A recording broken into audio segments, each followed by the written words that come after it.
Welcome, everybody, to episode 8 of the Rude Awakening podcast. Welcome, Jonathan. I'm Hi. your host, Sandra. And today we have a great topic. Put on those seatbelts. What are we talking about, Jonathan?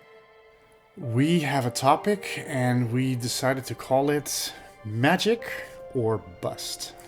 Whoop, whoop. So, although that sounds very nice, what does that mean? We're going to figure it out. As you know, dear listener, we keep having great conversations that, we're not yet carrying a microphone with us 24/7, but I think we're getting there. But we should, yeah. We've talked a lot about the go big or go home, basically. That's really what this means. Having the idea of how life works after control. If you've not listened to last week's episode where we talk about the confessions of a control freak, this for us is a logical next step to go into. Okay, once you let go of the control, how do you live your life? Exactly. And is that a place from trust? Do you trust yourself now? What's the difference between before and after? Or is it that the details don't matter? Or how does it work? So I think that's what we're unpacking today. Like, okay, so you've tried to control a lot of things in your life and then complained that there was no synchronicity. And ultimately we talked last episode about relinquishing a lot of that control, but you do have to trust a greater part of you. Some people call it intuition, or some people call it synchronicity or flow or just trust. But just by blindly trusting, it doesn't really solve everything. You have to sort of still, manage the mind somewhat, because the mind, as we all know, has old memories, old habits. So I think that's what we're unpacking, right? The as you move into a place of trust and intuition and synchronicity, what do you do with the mind? Because it will keep chattering and it will keep trying to, pull you into old, garage boxes or truths or ideas which are no longer valid. So how do you separate them? And why is that, right? Like, the mind can only perceive something that is happening in its reality. Right. So, the eyes look out, the ears listen, all of your senses in this world perceive things that go to the mind, and it creates your perception of your reality. Right. So I think when you go into the journey of self-discovery, and you come from the system that no longer works for you, which is ultimately probably why you are ending up on this journey, you say, okay, there has to be a different way to live my life. I don't want to be run by external expectations, thoughts, assumptions. I know there is more. And then you dive in, and then you slowly let go of the control mechanisms that mass consciousness or life has on you. And then, if you're really honest with yourself further along the line, you also let go the control of that you have on the life outside. And that's what we talked about last week. And for me now, it's what really resonated last week was saying, okay, somehow you have to apply all of that clarity, all of that no control coming from a different place. How do you know you're doing it right? Well, somehow you have to be in life to see the results of that. To get the feedback. And therefore also the mind can then see the new references, and even though it might not understand it because it's not programmed like that, it will at some point say, oh, okay, even if I don't have all of the details figured out, I still always meet the right people at the right time. Somehow, if I'm just in life trusting my full self and I'm honest with myself and I keep having an honest look at myself, then things happen that are even way beyond what I think was possible. And that's the magic. But how do you do that? So I think what we unpacked is a lot of things about control, a lot of issues or patterns that we had in our own control. I think a huge one was our talk about abundance. So It's not about monetary abundance or finances. It's basically your own abundance from the inside out. Like, I feel worthy by being, not by doing, not by making a clever film or providing a clever service, or even a 9 to 5 for that matter. But you know, almost the old expression, I think, therefore I am. Like, I am, therefore I'm valuable. And since we've sort of unpacked that, a lot of things became easier because now the choices that we make, or I make the last weeks, is from, hey, I'm worthy, I have value. Now, what do I want to play with instead of what do I have to do to survive because I'm not worthy? So it's almost like a 180 of where do you come from? I'm coming from the inside out instead of reacting to the outside coming in. That was a huge shift. And now it's in our discussions the last couple of days. It's really about, I have value. What do I want to do? What makes me happy? What seems like fun, or what seems like something that is necessary, or something that is an impulse, is a deep longing, or a passion. And then instead of wondering how the hell do I get there, it's just assuming that you will get there. And now what's the feedback if I apply myself? Yeah. And even that sounds pretty simple, but then we run into the mind again. It will keep coming back to check. It will keep coming back and say like, oh, okay, that's all quite nice, it's all little, the little popcorn in the evening, you just go, oh, that's Ah, I'll entertain he that. figured it. He thinks he figured it out. It's cute. But now what if your next rent is due, right? Or Yeah. what if you're asked to pitch something and you really want to have the acknowledgement or the approval?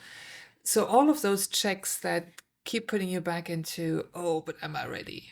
Well, and I love the expression that I saw online, and we said before as well. Like, yeah, synchronicity and intuition is really, really great, but will it pay my rent?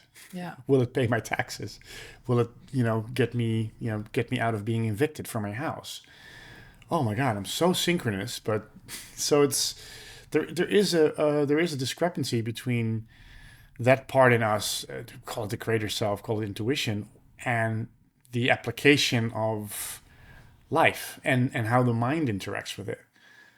And allowing for reality to catch up. Like, I think I don't know what you're talking about. somebody said, somebody wise a while said, the body is the last to know. Yeah. And we all know that when you are in a certain imbalance for long enough, then at some point the body will react. Yeah. But it's not instant, right? So it takes quite a bit of time for the manifestation in this reality, for physical reality, to basically respond and to mirror the choices that you've made. And that's the hiccup, and that's the delay. And the delay can really be, on the journey of self-discovery, something that is really frustrating at best. Yeah. Deeply depressing at worst. Yeah, I think there's no limit to the bottomless bleakness that you can go into when you get so frustrated on, it's all here, I know it, but why doesn't my reality reflect that? And that for me is the loop, coming back to last week's statement that stuck out for me, applying the new version of me, not contradicting myself, not keep ordering something different every time, just to make sure that I receive something back, and then there's a big confusion. So Yeah. how can we not counter create and receive what's truly the true signal of what we're ordering, which is magic? Yeah. I mean, we call it magic, but it's again, it's that synchronous life. It's a balanced life. It's a life of joy and doing the things you love, and then receiving the feedback and the value. And it doesn't have to be money always, of you in your expression doing what you love. It sounds very utopian, but that's exactly what this journey ultimately leads to, is a clearer version of yourself. But what I've found and still finding out in our discussions is there is a delay, and it is very, very hard to trust when it's not there yet. Or it's very hard to counter the mind that constantly tells you it's not here, you see it's not here, it's not coming, and now you're sitting on the couch waiting, being naive, and you're going to get evicted. And the first feeling of, hey, I feel unease, it's not coming, is fine, because we all know what happens if you don't allow your mind to just literally just get it out, because otherwise it starts festering. And the moment I deny my mind to have all sorts of reactions, it it makes a story on top of the reaction, and that creates another story. And Or you're before you know creating, it, or you're creating a whole different split personality. yeah, it's sort of in inner schizophrenia. So that doesn't work. So let the mind. It's almost like meditation. Meditation is not supposed to be completely silent. It's nice if it is, but meditation is finding a, at least for me, finding a space and a time for you to be completely you, including all the mind chatter. And then once you allow that, eventually it gets quiet. But it is not a But because you allow it, it gets yes, quiet, and not because you try to push it away or distract or yourself. try to be completely without any chatter, any thoughts, any ego, because we all have that. So And it's not that's a spiritual idea of what life should look like, right? I should be in this happy bliss mode, and you always say rainbows shooting out of your ass. although that would be nice, but no. I think it's still coming, but without expecting it. Let's not make assumptions. um, I think you can facilitate yourself getting there, and that's really, I think, all we can do with this podcast too, is just saying how we do it, and or have our observations of what works for us, and just put it out there, and then hopefully receive some feedback from you guys that say, well, for me it's like that. It's ultimately what we've discovered the past week, since the last podcast. The details that the mind would like to put into place in order to create something and validate its existence, those are a distraction. Yeah. Plus, I think, and that's probably the biggest one, you go into a new modality, and I certainly can say for myself and us that we have, and especially also through the podcast, because you put yourself in a place that you have to reflect, because otherwise how can you share with others?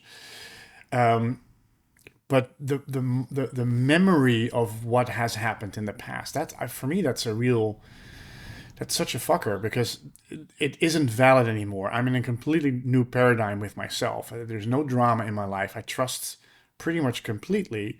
Yet my mind still comes up with what if the other shoe gonna drop? What if this goes wrong? What if you think you have value, but you're just telling yourself? What if you think, yeah, but I deserve this, and it's still an ego game instead It's of a I really dangerous do. one. Yeah, it's a really dangerous one, but it's the mind keeps trying to tell me that it is that way. And it's almost kind of cute, because the mind only tries to protect me with very limited information, because it can't read the room of intuition, because it's impatient. It can't see if somebody says no to me in a certain scenario, that person saying no to me is actually the perfect setup for the yes that's coming, that's completely different than everything that's come before. So it doesn't read the room properly. It's impatient for it to come. It is coming, because 3 people said no to me the last week, which were not the right people to continue my endeavors and my passions with, which led to another bunch of frustration. But ultimately, in me unpacking, hey, wait a minute, I do have value.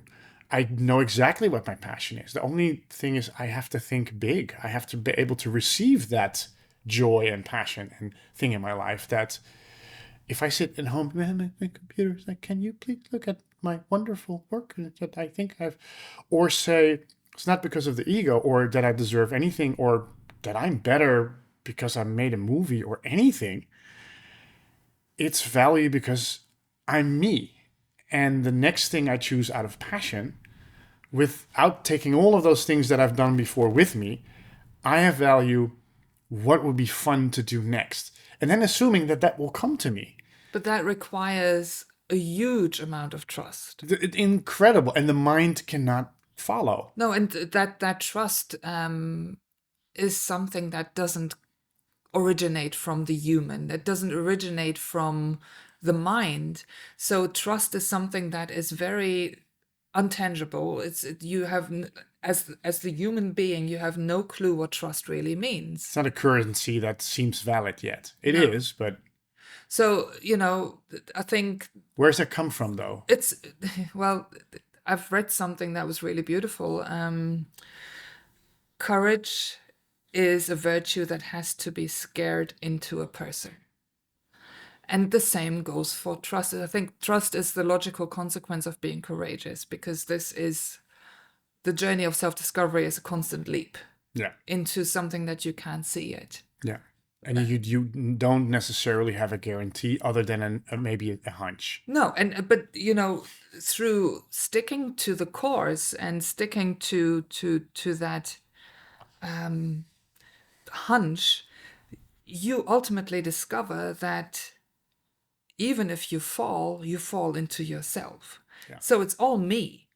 The comfort zone of the mind that likes to, see results, that likes to get rewarded for and acknowledged and approved of, the stuff that it does as a human being, separate human being in this huge world where, I'm just a number. That whole model gets shifted inside out, and you get to understand that we're just all here to experience our own magic. We're just all, basically, I think we've all just come here to remind each other of the magic that we are. It's just that we got distracted along the way and now remind each other of how little we are. So it needs through separation and exactly. Duality. But where can it shift? It can only shift from the inside out, which means everybody has to take that responsibility of owning it, and therefore putting it out into the world, and with that light, consciously reminding the other that all of this can be a win-win. Yeah. It doesn't need to be, I win, you lose. So the scarcity mindset that we have carefully created as a human race is now on the way out. It really is, yeah. I feel that too. And with it, the power. But I don't need to do anything with any of that. All I need to do is just keep leaping and trusting into myself. Well, and in a way, it's kind of interesting that you say it. In a way, we are deprogramming or unlearning the duality in ourselves, because the mind and the intuition is very dualistic. I think it's only since we learned the power of and instead of or that two things can exist in the same plane that actually are completely opposites. I am scared out of my mind, and I'm going to do it anyway. I think this is going to go to shit, and I'm going to trust anyway. So it's almost like two opposites living in the same breath, in the same intuition, in the same action. And the but. Yeah. The or and let's the talk but. about buts. Yeah, let's talk about buts. Peachy. Whenever you're becoming conscious of all of this is my energy, and even if I just kind of just sense it without even really trusting into it, just try replacing the or and the but with the and. It's ultimately, if I say, oh, I really trust myself, but it's scary out there. Okay, I really trust myself, and it's scary out there. Yeah, so I'm acknowledging everything. I don't have to take sides. I don't now have to be either on the side of trust or on the side of scary.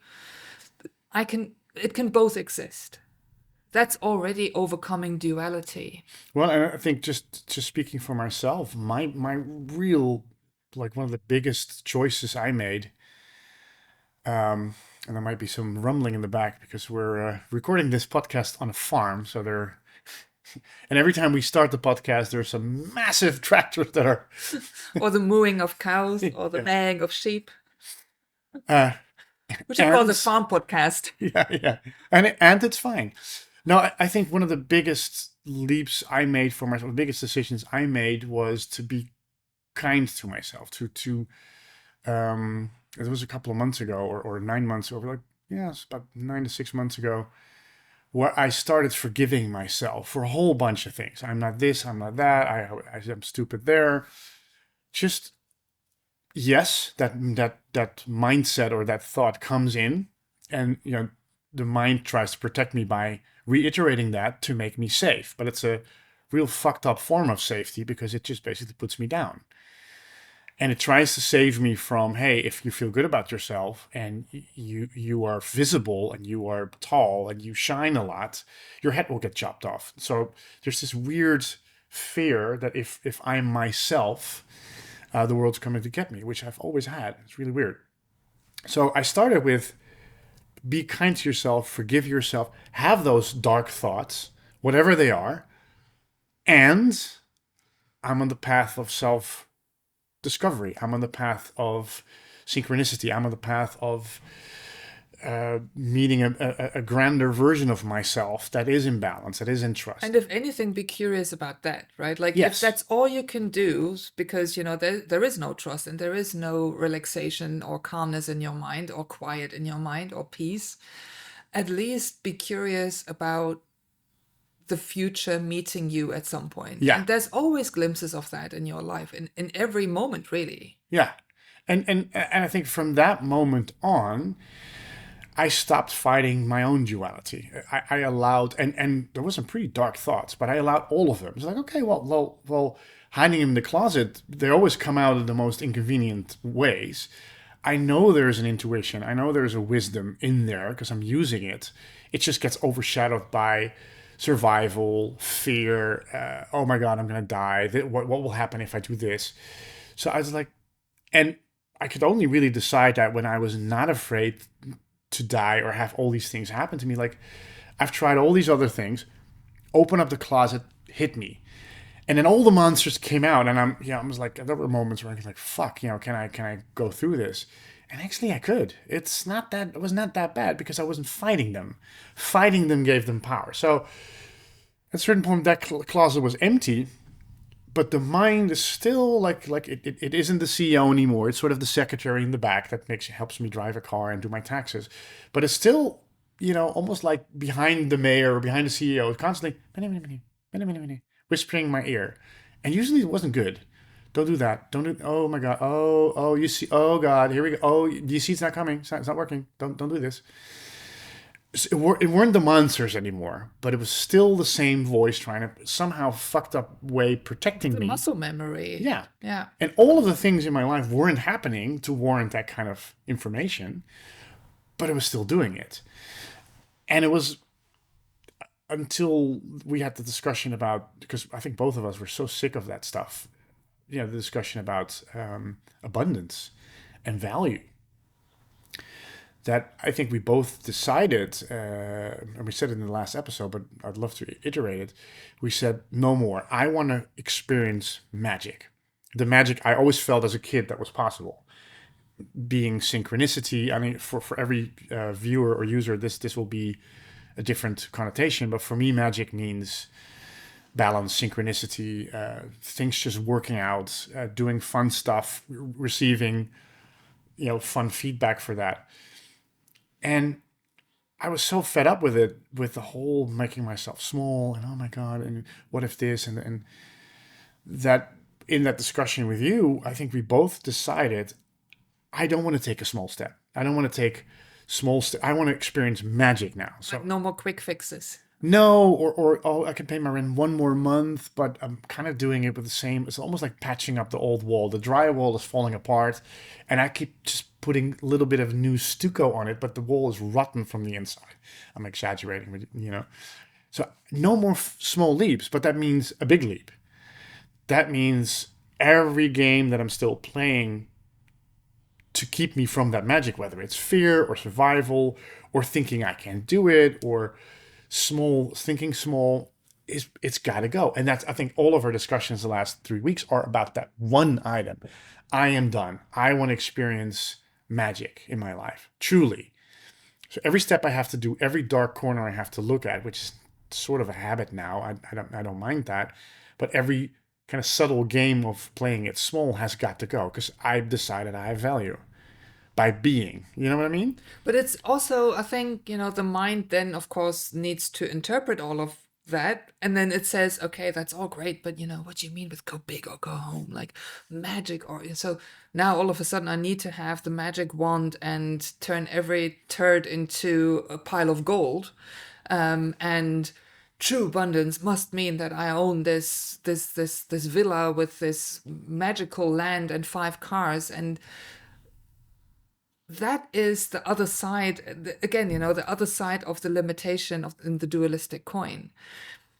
If I allow all of me, I'm not afraid to put any idea, good or bad, into the fuck it bucket that we talked about Yeah, last week, yeah, yeah. right? So even that, what it then comes up with, oh, let me pretend that I am your intuition. Let me pretend that I am that impulse It's voice. the mind posing as spirit, or posing as intuition, We've or seen posing that as in wisdom. action Yeah. with ourselves and with other people, and that can become really delusional. To be boots on the ground, make sure that you're grounded because the human needs to come along. There's no point in No. in starting the day off with affirmations that I don't even believe in myself. And your human goes, yeah, he's lying. Makes nice bathroom tiles, by the Yeah. way, sitting on the toilet, and then reading, I am enough. Yeah, sort of, but become that I am enough. So it's not just the one sentence in the morning, or I look into the mirror and say it one time and then automatically reality will catch up with it. It's constantly being honest with yourself and calling out bullshit, and that's why I think our conversations are so fruitful, because like when one says something that comes from a different place, you just go, is that still true? And that's all of the questions that I need sometime. Is that still true? I might be holding on to a version that actually is up for grabs. Like it Um, could be replaced by something much more true. yeah, and I think it's because we both decided enough is enough. I am worthy, and I always had to work. I always had to get there. It was always a journey to like I'm not worthy, but I'm gonna get to worthy. Until I finally decided like 3 weeks ago, kind of out of like I'm yeah out of frustration of constantly having to also get somewhere, always being on this Yeah. journey. I'm at point A, but I need to get to point C, and I have to get through by covering point B, and it was never done. Instead of saying fuck the journey, I'm done. And the game of not being worthy, or it's just like it was so boring to me that just like I have value, I'm worthy, end the story. Nothing to get to. I'm there.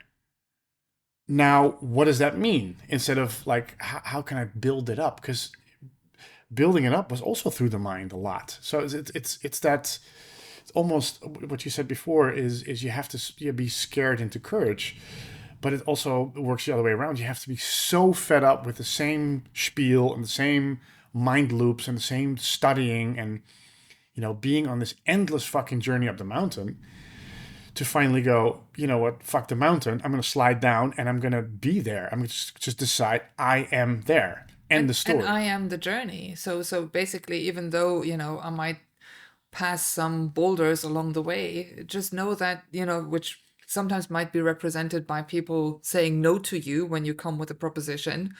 But seeing that as almost like oh, okay, that must mean that that wasn't an avenue that I should entertain.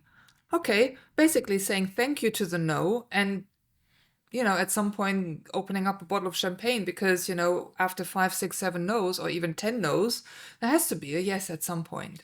And If and I'm staying true and honest with myself. and that for me that was a really big aha moment the last weeks is because there is a kind of a formula in the sense of if I decide to experience something, is it a mental choice? Is it an ego choice? Or is it a choice that comes from within? That would be fun to experience. Does it make me happy? Yes.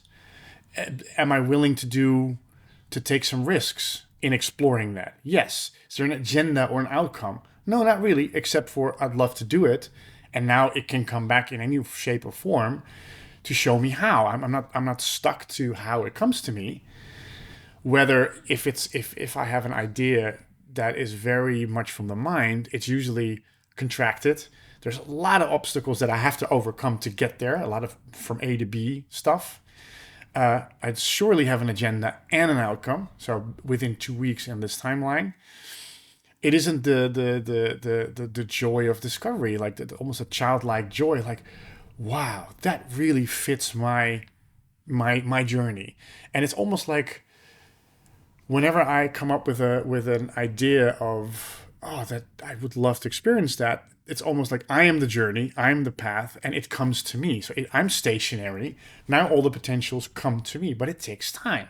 And also conviction. And I think, for me, at some point on my journey, I said, since I don't know how it's going to come to me and I don't want to put in details, I'm just going to say, I think this is really what I'd love to experience. This is what I'm passionate about. This or better. Yeah, yeah. Right? So I'm not locking myself into exactly this is how it needs to come to me. It could also be that falls away, and then all of a sudden I'm realizing actually it just made way for something so much better. Yeah. So we were contemplating to even call this episode "Fuck the Details," because I think it all points back to keeping an open mind and reminding yourself constantly, it's what do I know? I'm in a maze, and all I need to do is feel my way through it and feel the experience and be in that each step of exploring how it will come to me. I don't need to have control over all of the details, the props, and you had a great example also with game level we've talked about in the past. You want to share that?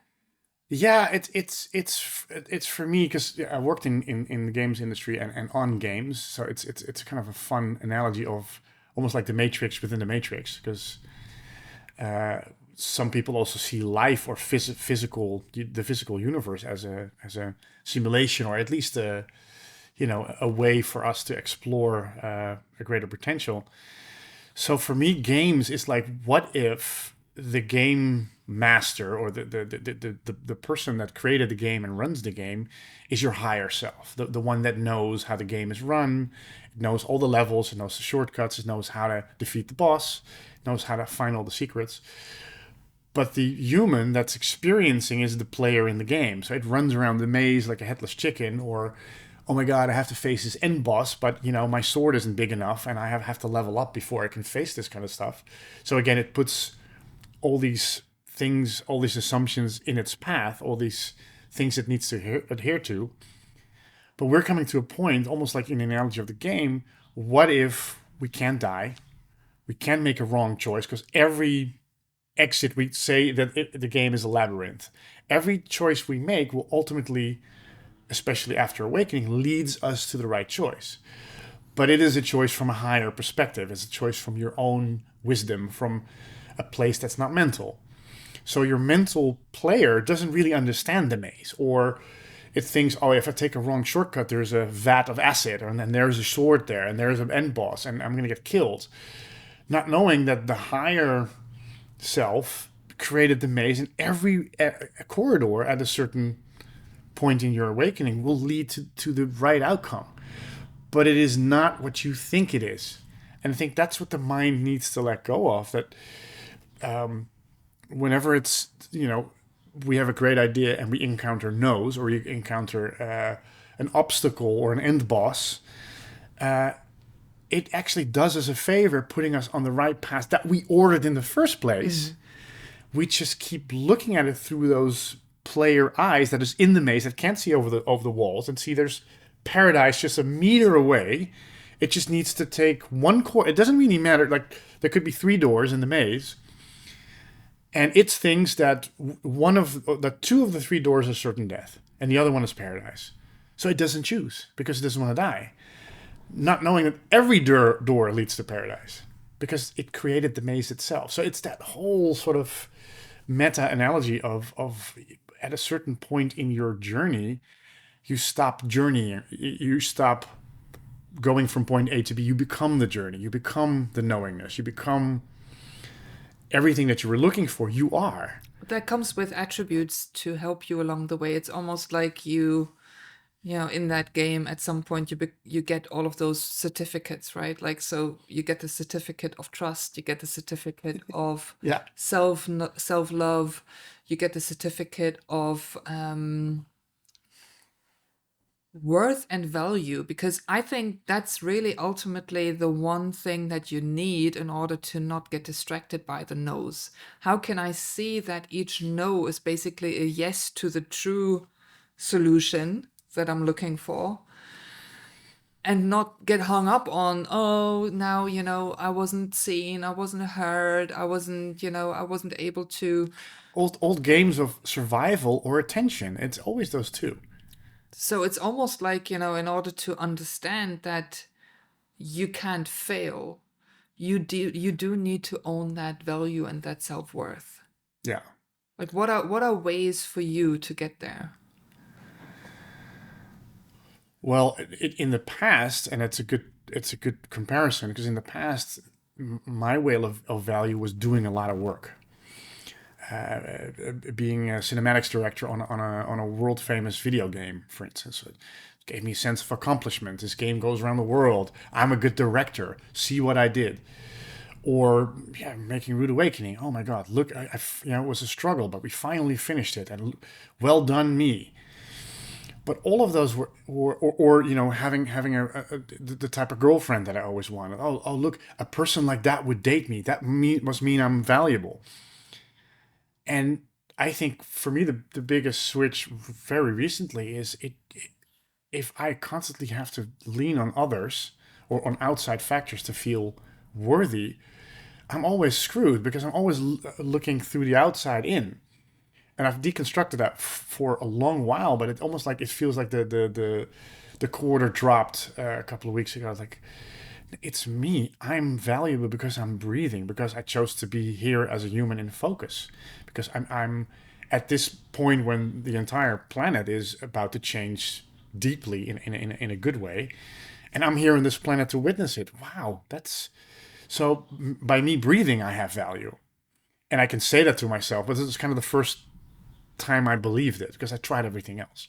So, but like the final choice is, you know what? If I don't believe it, It's true. I have value, and I finally felt it. So now, your question was like, How'd you get there? how do you get there? It's at a certain moment, stop playing the game. I mean, and it sounds a bit harsh, but I stopped playing the game of being small, not being able to receive, because I played it so much and so well, and it was a game. It was a game not to shine bright, not to talk loud, not to be seen, and ultimately not to receive my own energy reflected back through others, whether it's through the film or who I am or anything. So if that's a game and basically not the reality, then I can also create another game and fake it till I make it, right? And I think for me, that's really, How was that for you? if because you can't force yourself into an attitude or into a mindset or into a perception, right? If it's not there. But then knowing that the other stuff was constructed too, so I may as well just pretend. What do kids do when they play games? Yeah, they They pretend, pretend, right? Like, and they don't need a lot. they don't, they Take a play with chance. a shoebox and they're like, this is my pirate ship. Yeah, So I think coming into the curiosity again to discover that I can create a different narrative. And after a while, all of my life will represent that narrative. And I can pick and choose what attributes and what actors and what roles and I want to put in there, what experiences. And do I want to have a lot of drama in my life or whatever? So I think for me, it's fake it till you make it and just pretend. And I've played with that, because the mind has been active over the past weeks, showing me the parts that aren't in full trust yet. So again, it's basically, it's great that it does that. So when I wake up in the morning and notice that there is some negativity going on or overactivity of my mind, I greet myself in the morning. I say good morning to myself. I say it out loud. I think I started doing that like a year ago or something. And it feels pretty good because it's the first person greeting me is me. Yeah. Awesome. Hello, me. Yeah. It's me again. So good morning. And then whatever comes up, it might be negative, I just smile it away. And it's scientifically proven that the brain cannot differentiate between a genuine smile and a faked smile. So you can fake yourself into happiness. And I truly believe that. Of course, like having my arm broken and then smiling it away, that's not going to Bone work. sticking So, out. It's okay. It's Or, fine. I need to make sure that I catch it in time. And for me, the morning is always a time when I can sort of still influence how I want to experience the day. It hasn't escalated yet. No, exactly. Knowing it's up to me Yeah. today. Okay, so I might wake up with a headache or wake up after a shitty night of sleep. And then I just go like, anyway, how do I want to experience this? I want to smile. And then there was one thing that I've discovered.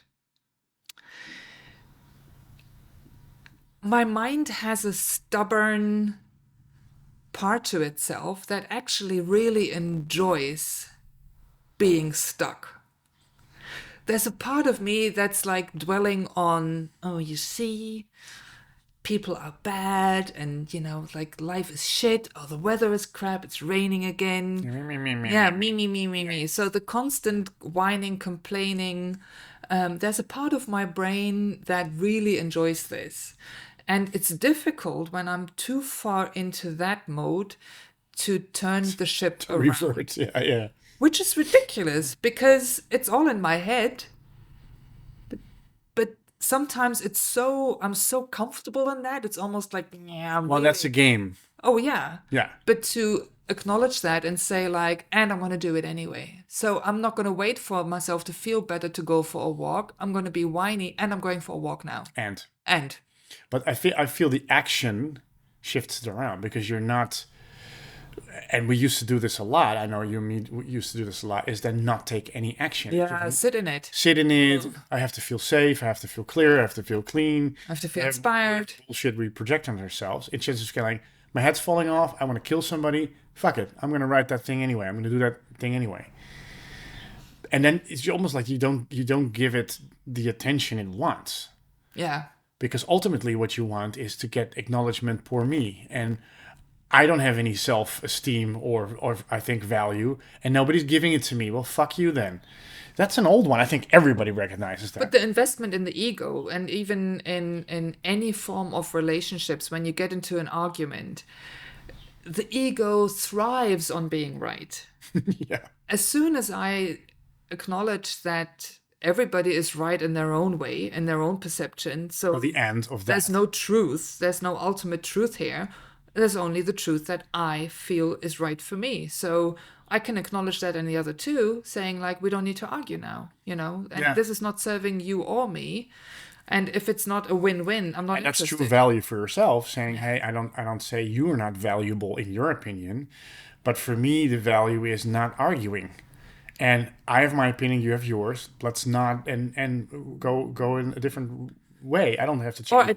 Or at least go take a step back, take a step out of the conflict.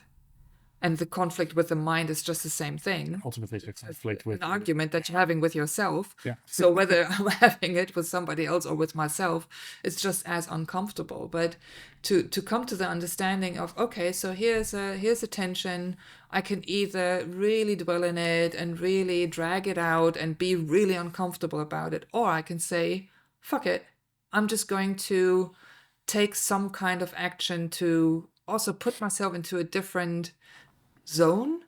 Might even just be a distraction or whatever, but that's I did fine it too. last night. I came home and after our conversation, and we've shifted so much, but I was like, my head was falling off. I was getting ready to get into that quagmire of thoughts and ideas, and I just watched 5 episodes of West Wing, and I was like, okay, and then that became irritating because like, okay, I'm really distracting myself, and I want to go back to the joy of the ideas that we talked about, feel that. So I turned the TV off and I tuned into that. So it was actually, and I couldn't really do it properly because the mind was taking over. And it's like, you know what, take yourself out and go for a little walk. And then it settled down. So it was a multiple thing of distraction and action to not get stuck in it. It's just like, no. And I think it also needs the mind still needs the time of day to respond to your experiences that you had. So there will, I think, in every day there will be a moment when the mind kicks in and has a opinion about how things I think happened, it will or never change. and that's fine. I think, it's not the that's not the again, the goal is not to shut the mind up, but the goal is to almost like potty train it so it doesn't shit all over the place. Yeah. Body train the ego. Yeah. Now, and I'd love to go back to the thing you said about just fake it, just Yeah. say it. And that always, I had a huge opinion on that. Like, that's why I really hated NLP, is just basically to say it so many times that you believe it. But there is, I think, what the magic sauce is, as far as I can see it now. And I'm not saying that should be the same for our listeners, but for me it is if when I said I am valuable, I have value by just being. And my mind couldn't get around the fact that how can I have value if I don't do anything or earn anything? And the moment I was like, well, I spent my whole life trying to live up to that idea of value of others, but mostly to my idea of value, instead of saying, you know what, fuck the journey, fuck reaching a certain level in my spirituality or whatever. I am valuable, full stop, because I'm alive. That's it. And I kind of faked it because I was so fed up with constantly running circles around my own inequality or inequity or like the game of that, right? But there is a magic sauce. I was willing, by making that statement, to receive the feedback from my mind and other people that wasn't always what I now have valuable. Now, the heavens open up and everything goes right. No, I got from you and from other people, I got feedback what that means. But I was willing to look at it. Like I was willing to look at my own demons and say, hey, I'm going to be nice to myself. So let the demons run amok, but I'm not going to go into it. Same thing. I am valuable. And instantly, there was people saying no to me. There's people wanting something that I didn't want, et cetera, et cetera, et cetera. So I can say easily, okay, I made this decision of value, and here comes feedback that I'm not valuable. No, it was. It was just I was willing to look at it, to look at the game I played for so long. And I must say, the last 3 weeks, all of that feedback, I know it was what it was. I know it was, hey, you now said you're valuable. So now the feedback was, hey, are you? Or can you think big? Or Yeah, it's an invitation. you say you're valuable, but your actions are still very Yeah. small. Oh, I need to take my actions up a notch to match my true passion and the fun I'm jumping in with that value. Okay, cool. But it was like a couple of conversations rather than this huge dip. Oh, you see, it's not working. You see, you're just telling yourself something. Now, I was willing to look at all of the feedback, and within 3 weeks, I must say, I'm so glad that I really feel my life is now starting to reflect that. But I had to be able to look at the feedback, and that the That's the feedback was leading me to the ultimate yes, in the form of a lot of no's or people testing me. No, they weren't testing me. I just invited that feedback in for me to really know what that decision means. But my mind could have easily run away with it. and I think it's so important to have somebody to hold things against, to share ideas and to say, almost like an accountability partner, right? Because when you say it out loud, there is something in communicating it not just, convincing yourself that you're now shifting gears, which I know that most of our listeners are, probably or have been at some point in their life pretty much alone on that journey. So I really want to encourage everybody to be vulnerable and courageous, and even if it's while you're really scared and you don't know if you're doing it right, but to find somebody to almost, you know, you tell them that secret, that part of you that says, I don't know, things need to change. I don't know how I'm going to do it, but please hold me accountable. And I think by coming back to that, and for some people that could even be just journaling Yeah. and then reading it back and going like, oh, Or saying that one thing to the person you haven't said, basically speaking your truth, and not being so afraid of what the repercussions are, because you told your truth to somebody on the outside, whoever that is, without the outcome of how that person. I know that's scary, but it's really refreshing when you do it, because even if through your truth something unravels with you two, or maybe it's a relationship, your boss, or your whatever, if it's really your truth and you check yourself at the door like, yes, that's true, I don't know how to say it, I don't know what will happen after, that's fine, and then do it anyway. That is such a big statement to yourself. I'm worthy of speaking my truth. I mean, that's kind of where it starts. and I'm able to change. It's two things in one already. Yeah.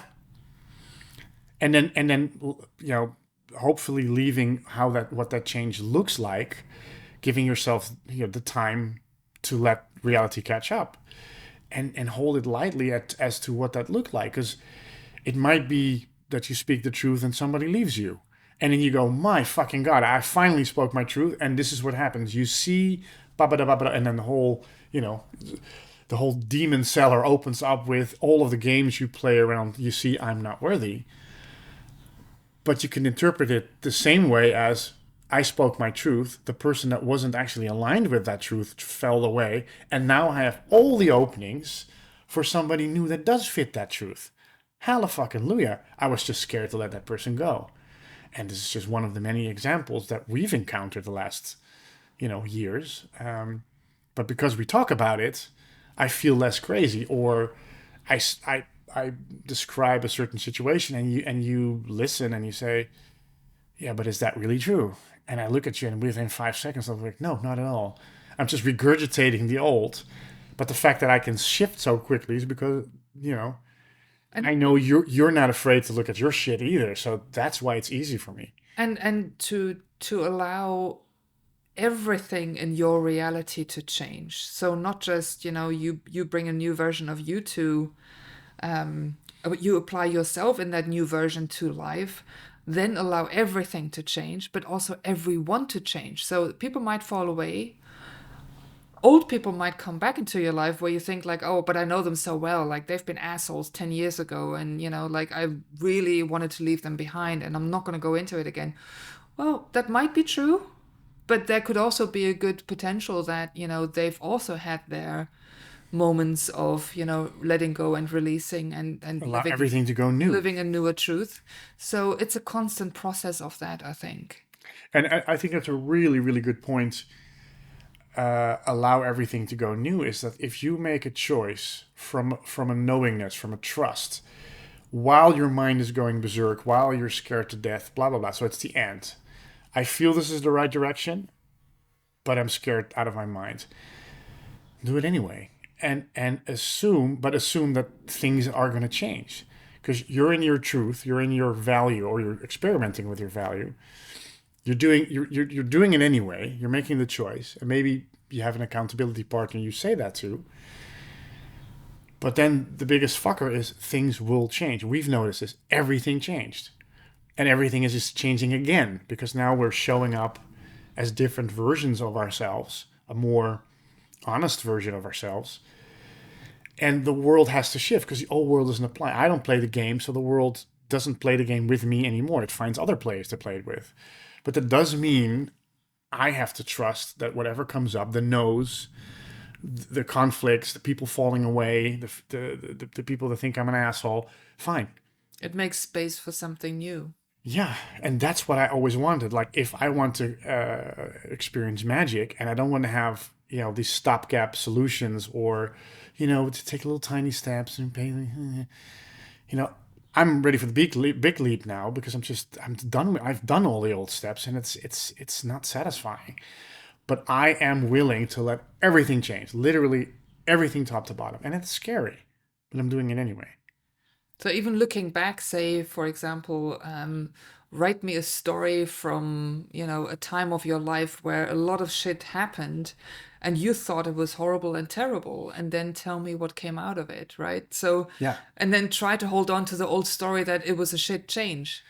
and even It felt shit. and even I mean, our story, especially like making the Rude Awakening movie, was a big mirror for all of us.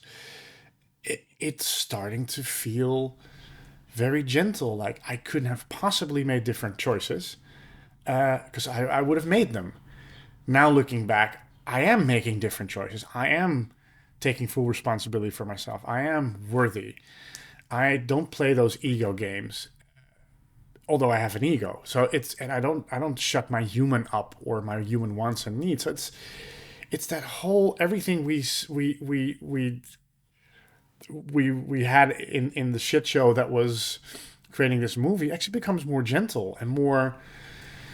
I look back and more fond memories every day because it's literally the history of it is changing because I'm changing. So it's almost like how I remember it is changing because I'm actually doing it differently now. Yeah, and owning it, like owning it for yourself rather than blaming the outside for certain results that made you feel a certain way. And sometimes it's fun. It's a fun human game to still blame other people.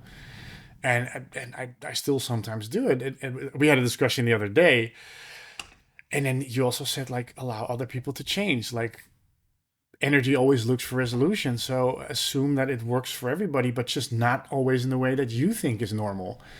Uh, oh, cool. Oh, yeah. Fuck, you're right. So it isn't about anybody else. It isn't even about you or us working together. It's about me living my best version of my truth, and every time, every day, feeling, hey, is that still true, or is there another opening? Can I expand in a different way? And the same for you. And we happen to be in a part of this unfolding that we agree on and that we mirror a lot of each other. But if it wasn't, I still would do the same thing. Yeah. And the accountability, I think, like really constantly telling myself I don't live there anymore.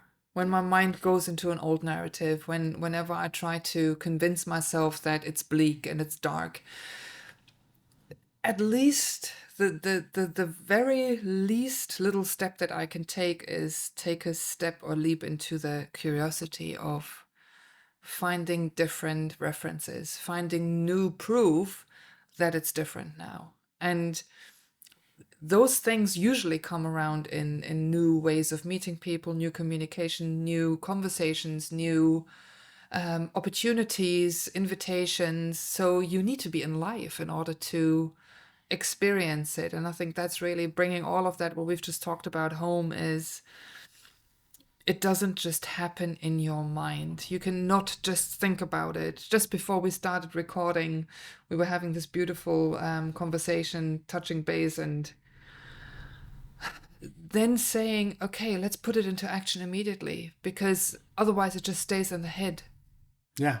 And that's showing up for this podcast, no matter how I feel, showing up for what I believe in. And again, like, how can, so we talk about if I'm creating my reality and it's all my energy, how can energy serve me if I don't, first of all, have a genuine passion that's not mind driven, but like a true knowingness. I don't know why I need to do this, but this feels like fun and the right option to do, and it's open and it's free and it doesn't have a lot of obstacles or definitions on how to do it. I just want to do it. Then that creates a curiosity, childlike curiosity, that no matter how scared I am, it always wins because the curiosity is bigger than the potential danger. Why? Because it's not a mental idea. It's a passionate idea. It's an idea that really comes from within. It's a knowingness. It's a, yeah, that's my purpose. That's my next step. And I don't have to know step 20. That's my first next step. Great.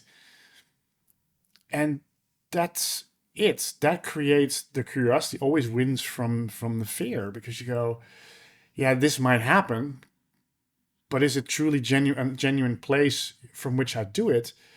The idea came from trust in the first place. So let me see if this works. And then if it works once, you get better at it.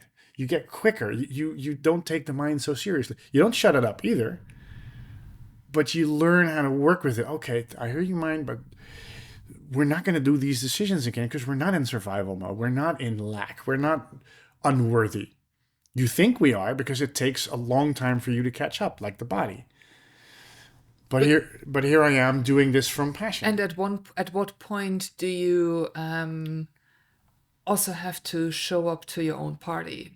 By, like once you know, and then you're responsible for the changes in your life. Yeah. So, yeah, while reality takes a long time to catch up with you sometimes, there's also some things that you can do with clarity and, really speaking your truth. And that's scary. But again, leaping into the And, courage that, you want to experience something else. and taking action, I think that is such a, also for in spiritual circles, is like sit, trust, receive, let it come to you. And that's true for a large part. I mean, for me it is.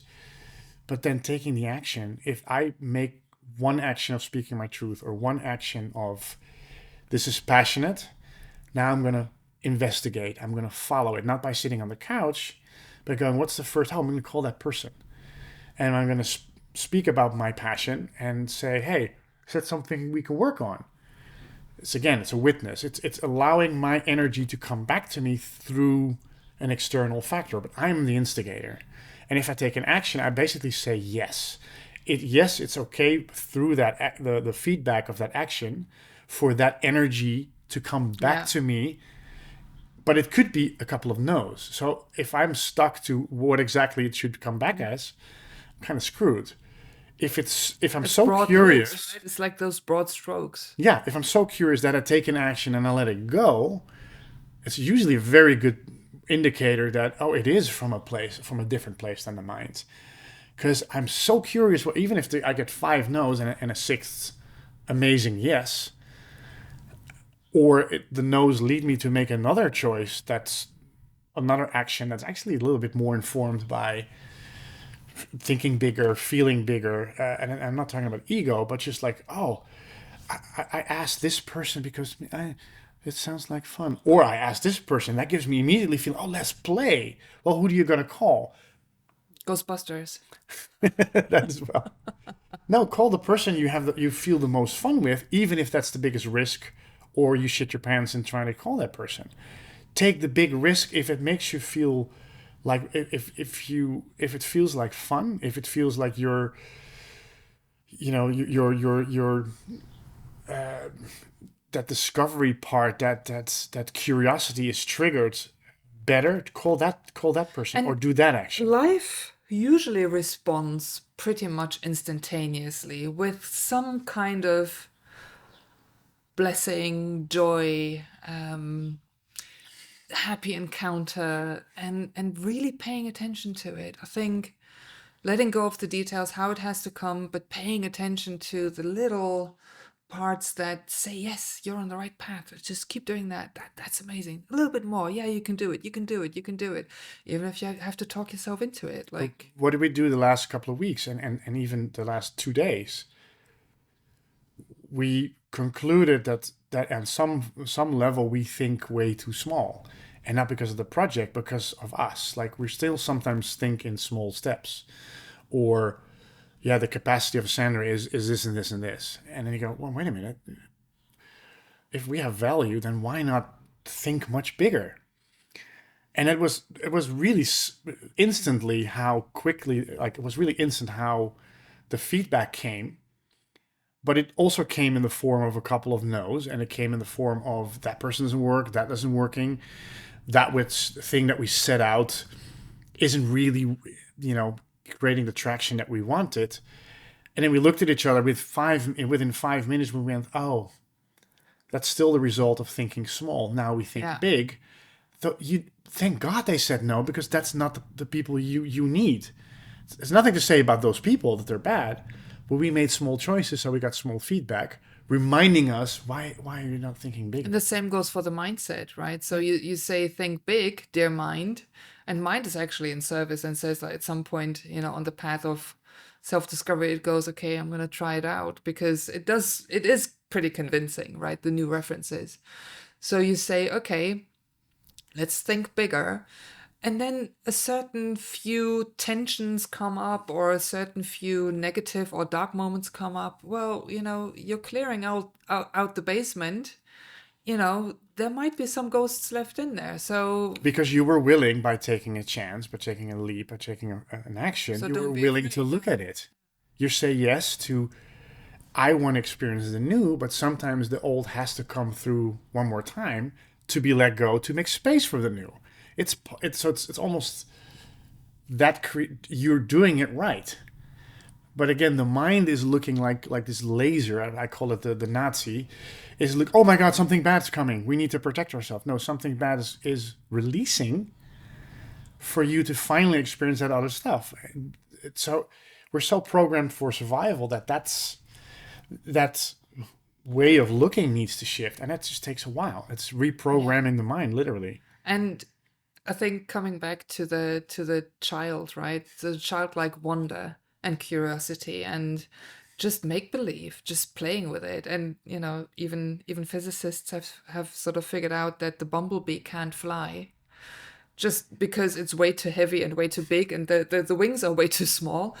But the bumblebee doesn't know that and it's flying anyway. So I think it's those reminders that invite me onto the playground of me and really enjoy that adventure of exploration.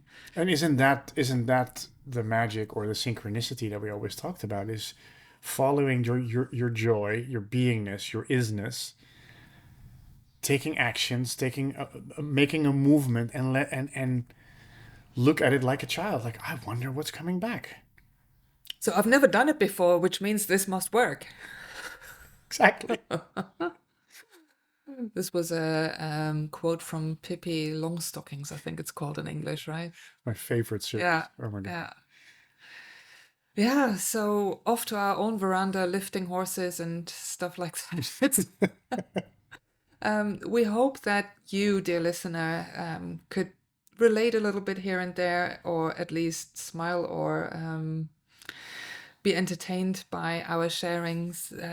As always, we're super curious to hear your feedback. We've received some emails, some comments on the podcast, which makes us really, really, really happy. And we're going to continue just following that weekly format, and it might shift and change a little bit in the way that it looks, but just constantly exploring the new ways. And still, you can watch the documentary, of course, even though we've not talked about it really. Like we talked about the project, but Rude Awakening is still available to watch for free on our website, rudeawakening-film.com.